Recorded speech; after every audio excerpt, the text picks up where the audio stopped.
What's up, everybody? This is OLB, One Lucky Bullet, here with a review for Strange Brigade. It's a 4-player co-op shooter, third person.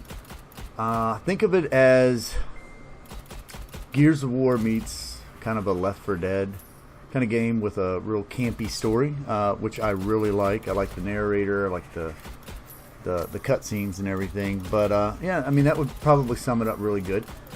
So basically what we have here is a game developed by Rebellion Studios, which most people know for doing the Zombie Army Trilogy games, the Sniper Elite games.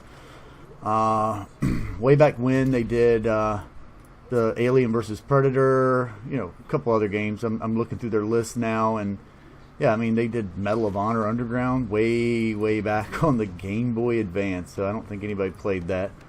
At least I don't know anybody. But yeah, so this game is, as I said, a 4-player, third-person shooter with an emphasis, as it says, on co-op, which I can see where it is. I've played the majority of the game by myself, waiting on a couple friends to get it. You know, just waiting on them. So that's all we'll say on that. But the game is $49.99.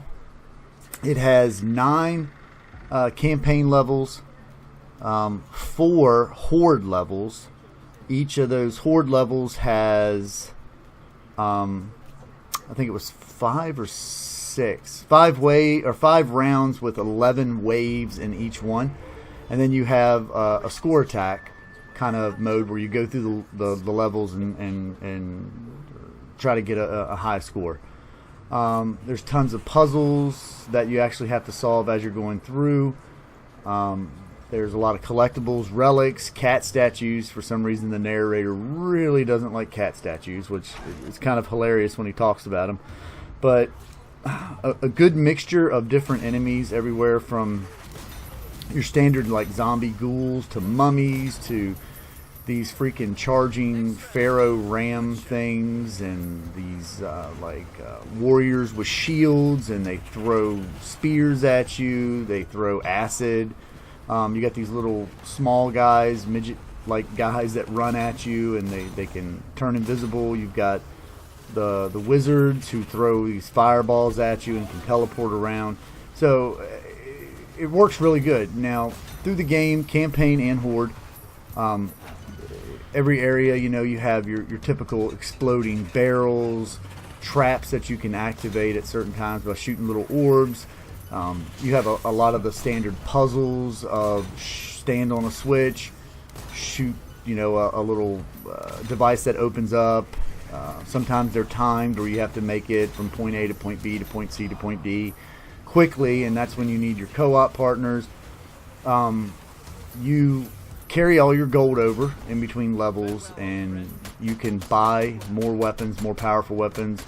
Well, not necessarily more powerful, but just different types of weapons. You may like single shot rifles, you may be a shotgun person, you may like SMGs, or you may like an assault rifle.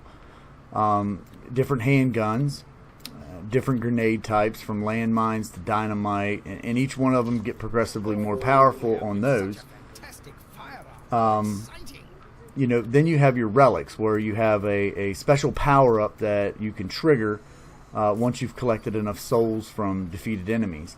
And each of the characters starts off with a different one, but if you collect all the relics in a set, then you can actually equip different ones. You can spend your skill points to buy new ones and different ones.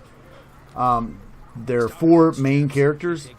There is a 5th character that's currently free right now if you buy the game, or you can actually just go download it if you plan on getting the game later. But it's free. Once it's not free, it's like $6.99 for the character, which I don't think that's worth it. But you know, there's a weapons pack for $3.99, which gives you a new SMG, a new rifle, and a new handgun. $3.99 for that. I don't think it's worth it. And then there's the kicker. The game is $49.99 by itself. I think it's worth $49.99. It's a better game than Earthfall, which I did a review on, and I didn't really care for that game because that was just a a Left 4 Dead wannabe kind of clone. This game, $10 more than that game was, but it's got way more stuff to it. Now, the thing that I don't like is that there's a season pass already. And the season pass isn't your typical, $20 season pass. It's $35 for this. So, no way in hell am I giving you $35 for a season pass for stuff that I don't even know what you're doing. I don't like season passes. I'm not a huge fan of them because you're basically wanting me to pay for stuff that I don't know what I'm going to get later. I mean, you could throw out a couple weapon skins for a season pass and say, "Hey, that was the season pass." How would I know that? But yeah, we're getting off of it a little bit. I'm not going to bash the game for the season pass. I can bash the developers for that. I get it, but the game itself, it's great. I mean, it runs smooth. I haven't really had any slowdown or frame rate drops at all. The graphics are great. The music's great. I mean, I don't have a problem with that. The controls, really good. I would knock it a little bit for the aiming. It needs a little work. It needs to be tightened up a little bit. I mean, everywhere from your handgun to just a regular gun. I mean, when you shoot, that thing bounces. Oh, I say, what fun I feel like they need to tighten that up just a little bit. I mean, it's not broken. It works. It's fine. I found that the good way to do a machine gun is just pulsate the trigger. Just squeeze it for a second, let go. Squeeze for a second, let go. So that way you don't bounce all over the screen. Other than that, I mean, like I said, the game's got a lot of replay to it. I've found myself going back already to several levels, just trying to find the different statues, collectibles, relics, the novel pieces that are in the game, from like little books to read and comics and audio transcripts.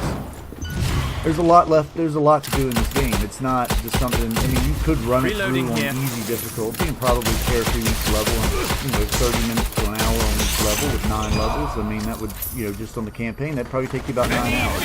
Then you still have the horde and stuff to do.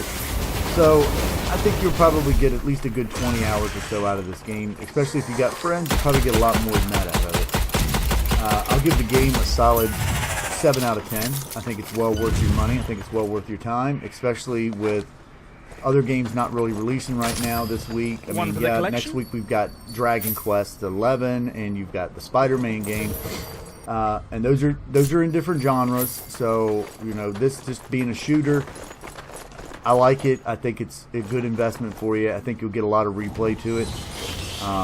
Let me know what you think. Hit the like button. Don't forget to hit that subscribe button. And drop me a comment below. Stout and hearts, catch chaps. you on the next one. It takes more than a